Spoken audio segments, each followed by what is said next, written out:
At last, some good news about Doctor Who.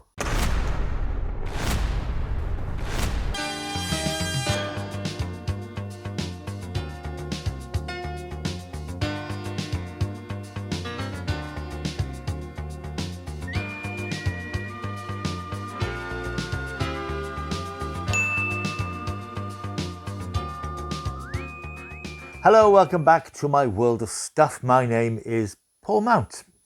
If you are new here, if you've just stumbled across this video because you've seen the thumbnail and you wanted to know more, then why not hang around? It's not a Doctor Who channel, but I do a regular update news from the Whoniverse when there is, well, news from the Whoniverse, new bits and pieces, any new, not rumours, I don't deal in rumours, but if there's items of merchandise and so on, then I will very often do a special news from the Whoniverse section. I also do films of the month, the films I watched over the last calendar month, lots of reviews, retrospectives, bits and pieces, odds and sods, all sorts of stuff. So if you like your genre, TV and film, and you like your Doctor Who, I'd suggest that you press that subscribe button.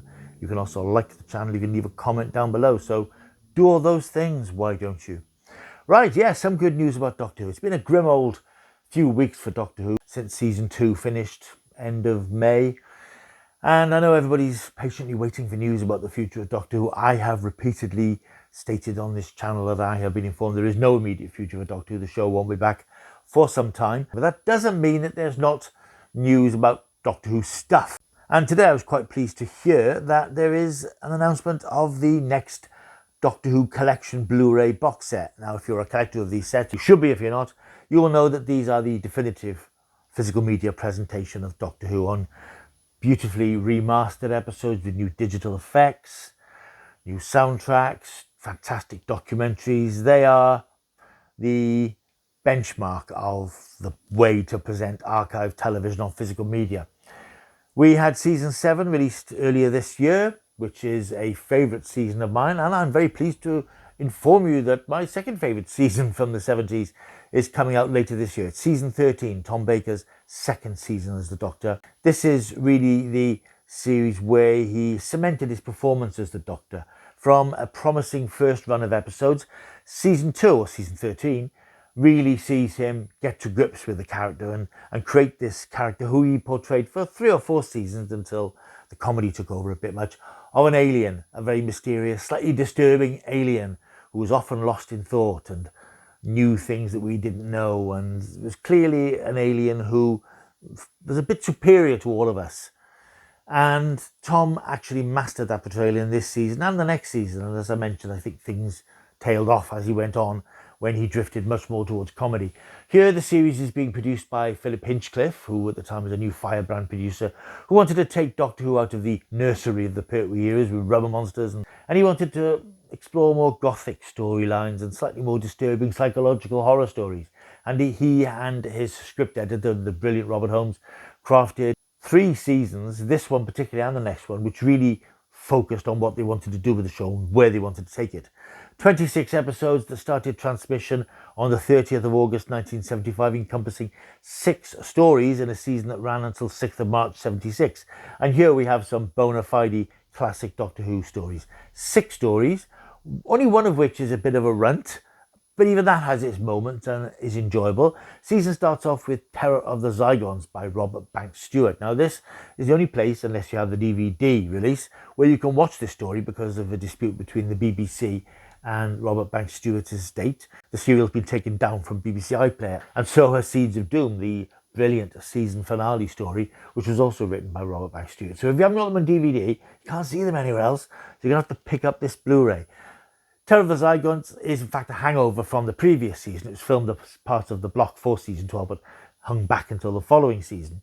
And it starts the loosening of the Doctor's ties with UNIT. It's the last proper UNIT story. It's the last Doctor Who story where you can imagine John Pertwee in this, as the Doctor, Sarah and Harry are called back by the Brigadier to Tullochmore in Scotland, where oil rigs are being attacked and there are sightings of strange monsters.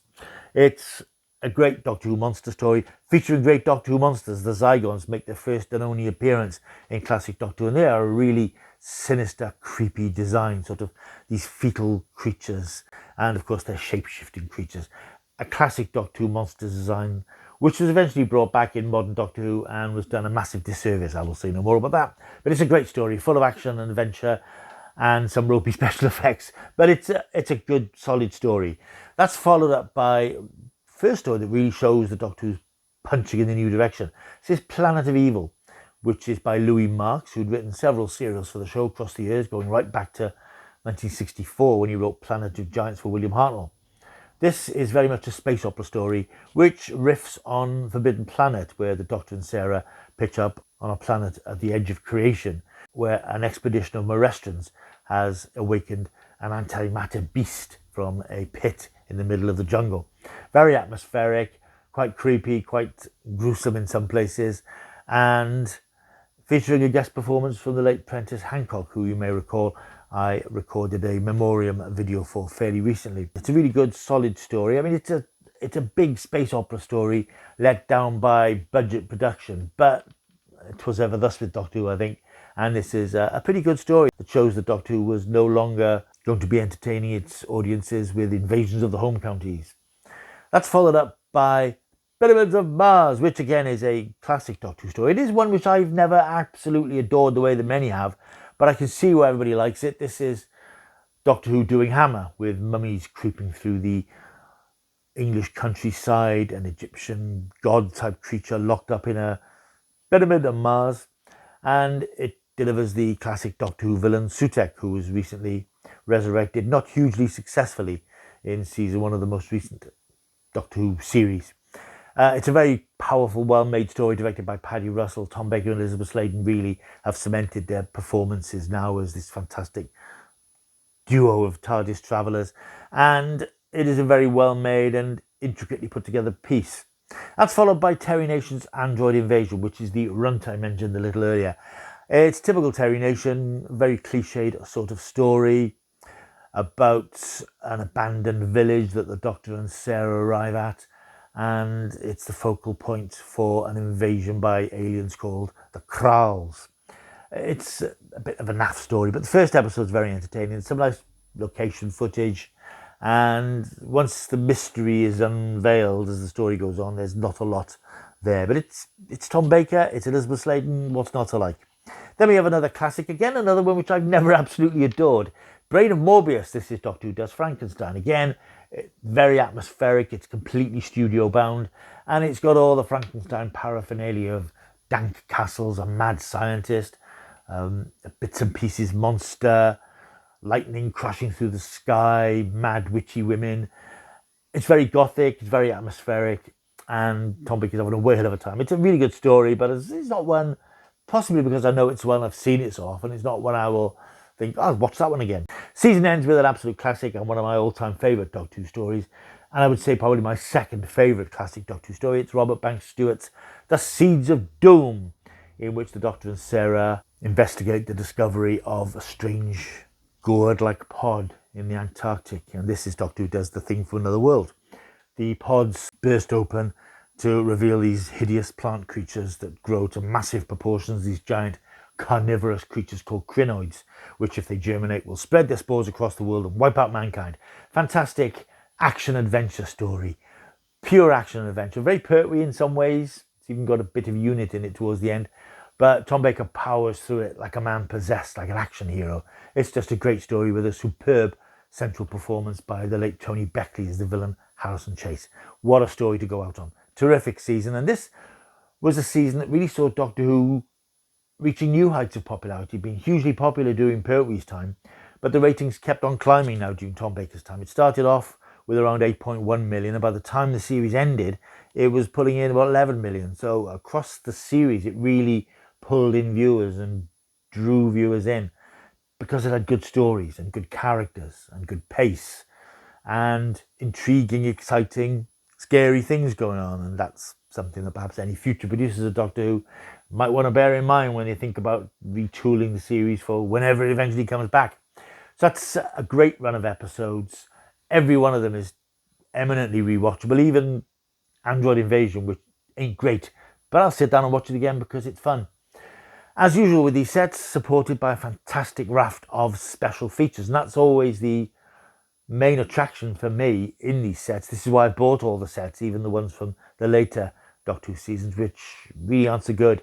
They're always really fascinating documentaries that often make you think about the episodes and the series and where it was culturally in different ways. And that's in fact why I think a little bit more kindly about the later era of Doctor Who, because I can now appreciate the struggles that it had to get on air and the difficulty it had. The BBC had fallen out of love with it, and there were just a handful of people who were determined to keep making it and keep it going and make it better, even though the BBC had lost faith. And that's what these documentaries on these discs do. They often make you reappraise things that you might not have appreciated. And they also cast a spotlight on cast members, stars of the show, and you get in-depth interviews and features and so on. And this is what we get here. We get another terrific Matthew Sweet interview. Matthew, of course, has interviewed many cast members from Doctor Who in these sets. Here is something slightly different. He interviews Graham Harper, director of classic Doctor Who and modern Doctor Who. He's the only director who made that transition from the old show to the new show.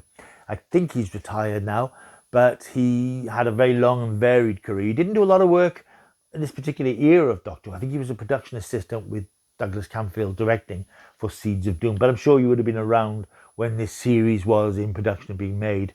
And Matthew Sweet's interview with him should be very interesting because he's had a fascinating career and he's done a lot of what's regarded as classic Doctor Who stories. We also get a documentary I'm very interested in about Ian Marter, who played Harry Sullivan in the early Tom Baker seasons. He was brought on board the series in case an older, less physical actor was cast to take over from John Pertwee. When Tom Baker proved quite capable of jumping about and leaping around and occasionally breaking his collarbone, Ian Marter, unfortunately, his character was sort of phased out as sort of really unnecessary, and that the show needed to focus on that classic Doctor and one companion format, which sort of stood it in good stead from the 70s onwards. So Ian Marter's Harry Sullivan character was written out, which is a shame, and I know that Philip Hinchcliffe, in retrospect, regrets that decision and wishes he'd kept the character on. Not a lot is known really about Ian Marter because he passed away fairly young, about 40, 41, from a diabetes-related condition.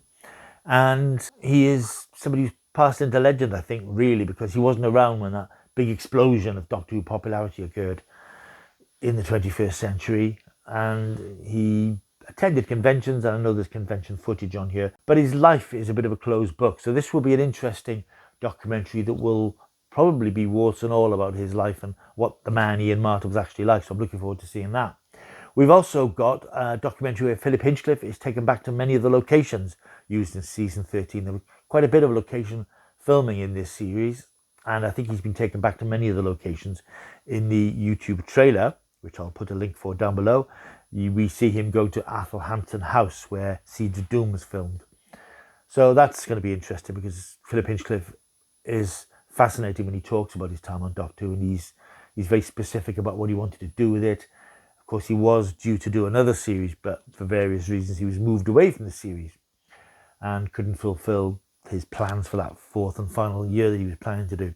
But he talks very intelligently and thoughtfully about his time on Doctor Who, and I'm sure that along with him revisiting locations, there'll be lots of memories and stories and hopefully anecdotes we've not heard before. On top of all that, we get the usual behind the sofa features where various Doctor Who alumni sit and watch edited versions of the stories and attempt to pass judgment on them. We seem to have a lot of the usual suspects here: Colin Baker, Sarah Sutton, Katie Manning, Janet Fielding, Maureen O'Brien, who played Vicky. I think she's done one or two of these before, so she's starting to get into this group. We have Sadie Miller, Elizabeth Sladen's daughter. And obviously, we have Sophie Aldred, who is on the couch talking about season 13, along with the rest of them. These are once-watch things, to be honest. They're not things you go back to very often because these people are just watching shortened versions, so I don't quite know how they can grasp the stories because they watch them all in one day. But they're fun to watch. They are really a one-watch treat. We also have another one of those escape room things. This doesn't really appeal to me, so I can't really comment on them because I've never gone beyond about 3 or 4 minutes of them because they just don't appeal to me. And various Doctor Who cast members doing what people do in escape rooms, looking at clues and finding ways out and things. Not really my cup of tea. More interesting, though, are new special effects on Terror of the Zyons.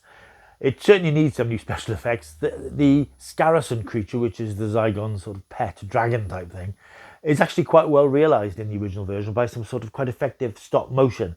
But there are a few scenes which aren't quite as good, especially at the end of episode 4, where the creature terrorises London. And I think there are some new effects which have been put together for this story. You can see a quick glimpse of them on the trailer.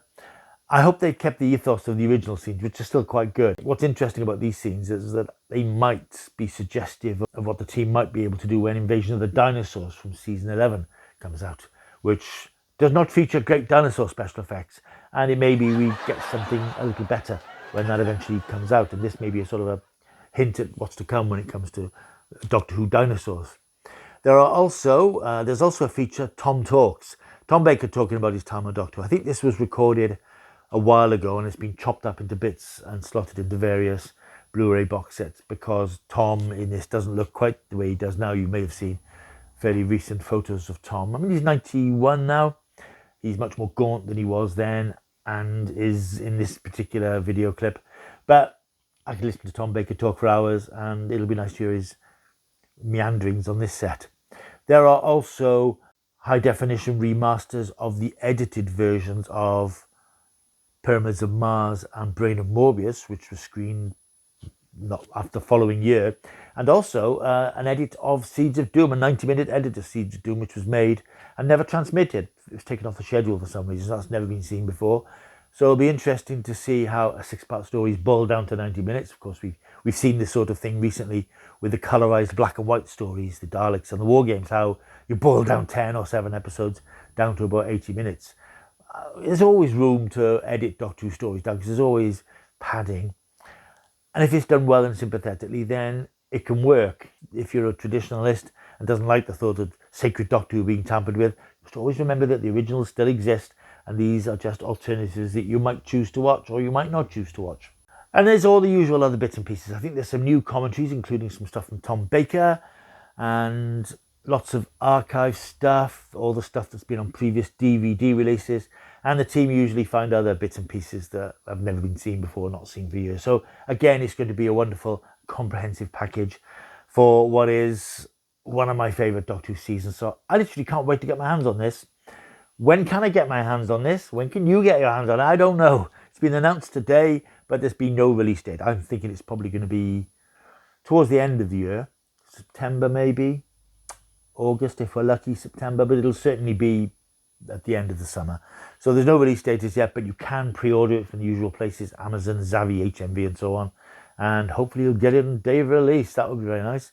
So that's season 13 of Doctor Who coming your way very, very soon. I'm looking forward to it because, as I've said before, I've picked up some of the previous box sets with not a lot of enthusiasm because I think the show slipped away a little bit in the 80s and there's often not a lot to recommend in the stories, but I've always picked them up because I'm a completist and there's always great supporting features which make the purchases worthwhile, and that's certainly the case here. So that's Doctor Who season 13 winging your way very, very soon. Right, thank you for watching. Hope you've enjoyed this video. If you have, as I said, and if you're new particularly, please subscribe to the channel. It'd be wonderful. I'm very, very close now to 2,500 subscribers.